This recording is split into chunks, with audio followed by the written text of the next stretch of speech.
Este proyecto Fondesit nace de una inquietud larga mía desde mis años de estudiante del curso de Teoría Urbana de Jaime Garretón, y en su inicio más inmediato como que se activa en Londres cuando estaba haciendo mi doctorado, que un buen día mi tutor me dice de que yo no puedo seguir hablando de lo que estoy hablando sin haber estudiado Space Syntax.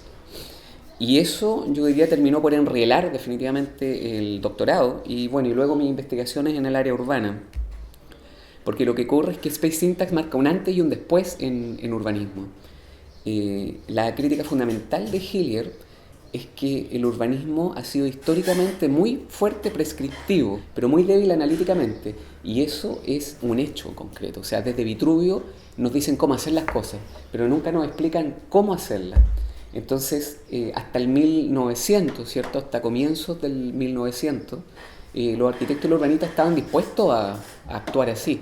Y en el fondo comienza otro paradigma a instalarse, digamos, en todas las disciplinas, ¿cierto? Muy fuertemente desde la física, que tiene que ver con que en el fondo tú tienes que operar o tienes que producir conocimiento basado en evidencia de alguna manera. Y eso es lo que dice Hillier, de que tú no puedes seguir hablando de urbanismo o diseñando espacios urbanos si no provees evidencia de lo que tú estás hablando. Porque resulta que también a la par con este nuevo paradigma, digamos, o este nuevo paradigma del conocimiento basado en evidencia, de alguna manera tiene un origen, y ese origen concreto es la revolución en la física cuántica del 1920. Entonces la lección que saca la física cuántica del choque, ¿cierto?, con este vacío cuántico, es de que el observador afecta a lo observado en el fondo. Entonces ellos como que también establecen un antes y un después en esto. No hay conocimiento posible si no hay un objeto de estudio del cual extraerlo. Porque si no, entra en el terreno de la especulación, que es en el terreno en el que entraron los físicos, y eso tiene una implicancia directa en todas las disciplinas posteriores, ¿cierto? Como ustedes saben, entra el Zeitgeist, se podría decir, o el nuevo paradigma, la fenomenología con mucha fuerza, y eso en el fondo es un poco Space Syntax, es como un fruto de este nuevo paradigma. Entonces, la pregunta para mí, vuelvo a lo mismo, ¿cierto?, clave en este caso es, bueno, ¿cuál es el objeto, el meta-objeto de estudio del artista en este caso? O del urbanista, si tú quieres, o del arquitecto.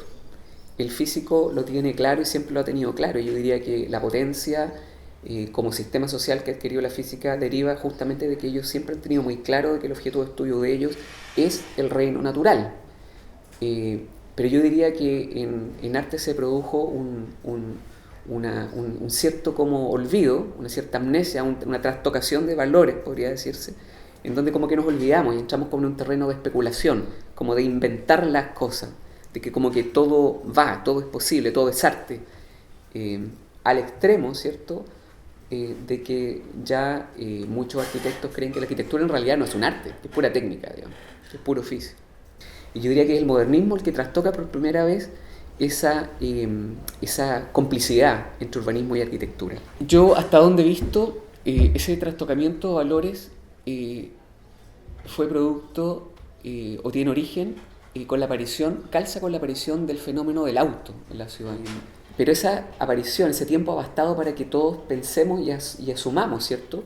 Las nuevas generaciones asuman de que en realidad la calle es el espacio del auto, por derecho propio, digamos, de que la calle es del auto y no es del peatón. Y yo diría que en ese momento el urbanista tiene que hacerse cargo del fenómeno del auto, y en ese hacerse cargo del fenómeno del auto como que se desperfila de alguna manera. El peatón ya no es el centro de atención, sino que aparece este otro personaje muy abultado, ¿cierto?, que tiene mucha presencia, que es el auto. Por un lado, el linaje de Lynch, ¿cierto?, de Kevin Lynch, plantea de que el origen del conocimiento urbano está en la ciudad construida, ¿cierto? Entonces Lynch nos llama a transformarnos en buenos arqueólogos de la ciudad construida y a estudiar el espacio urbano construido, ¿cierto?, sea en ruina o sea en ciudades contemporáneas. Space Syntax se inserta en este linaje. Space Syntax en el fondo contribuye a consolidar esta antropología del universo urbano, ¿ya? Y lo que hace es extraer leyes que estarían implícitas en la ciudad que llevamos construyendo hace 5.000 años. Y lo que hace Space Syntax, ¿cierto? Toma las plantas de la ciudad, las planimetrías, y de ahí deriva toda una serie de conclusiones que con posterioridad se van a chequear a terreno. ¿Ya? Space Syntax primero toma estas planimetrías, aplica su familia de software, genera lo que ellos llaman el mapa axial, que el mapa axial no es más que una abstracción del sistema de calles en puras líneas, digamos, y ellos llegan a ciertas conclusiones respecto a dónde habría más gente en esta trama. Lo que ha ocurrido es que las predicciones de Space Syntax han tendido a cumplirse, porque ellos te dicen, esta es la calle espacialmente más integrada, y luego van a terreno y como que tiende a calzar esa predicción con lo que está ocurriendo en la realidad. Efectivamente, por esas calles tienden a circular más vehículos y más peatones, ¿ya? Pero lo que ocurre es que hay veces en que eso no se cumple, ¿ya? Entonces Space Syntax tiene un margen de error, deja abierto un margen de error importante. Ellos muestran como un camino. Esto es muy probable de que ocurra. Ellos trabajan como con la probabilidad, ¿cierto? Pero necesitan, de alguna manera, o están en necesidad de una herramienta igualmente efectiva que les permita como corroborar ese margen de error que dejan las predicciones de Space Syntax.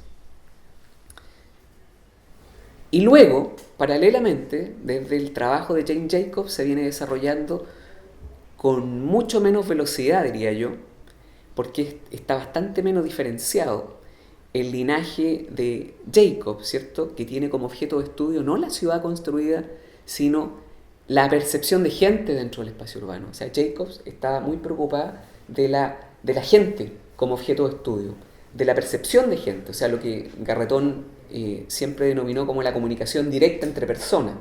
Ese sería el origen del conocimiento urbano. Y lo que presupone este linaje, ¿cierto?, es una inmersión en el espacio urbano. Entonces, lo que ocurrió fue que Jane Jacobs, por un lado, pone todo el énfasis en los patrones de presencia, se podría decir, de gente en el espacio urbano, pero ella nunca desarrolló un corpus analítico tan sólido como el que desarrolló Hillier para respaldar sus predicciones de Space Syntax.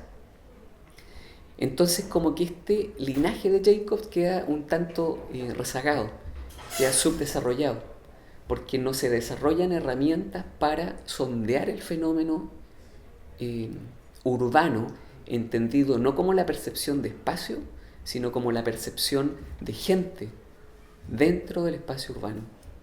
El proyecto Fondesit, ¿cierto?, de la Polaroid urbana busca desarrollar una herramienta que complemente las predicciones abstractas de Space Syntax, porque a la fecha no hay ninguna herramienta que con el mismo rigor que ellos, digamos, demandan de los estudios de las predicciones urbanas, ¿cierto?, con el mismo rigor que ellos demandan de los proyectos que actualmente se construyen, ¿cierto?, que tienen que ser basados en evidencia, etcétera, etcétera. No hay ninguna herramienta dentro de la familia de Space Syntax, y yo diría ninguna herramienta oficializada dentro del urbanismo analítico de hoy que te permita estudiar los patrones de presencia y ausencia de personas en la ciudad con el mismo rigor diagramático, con el mismo rigor, podría decirse, de representación, de evidencia.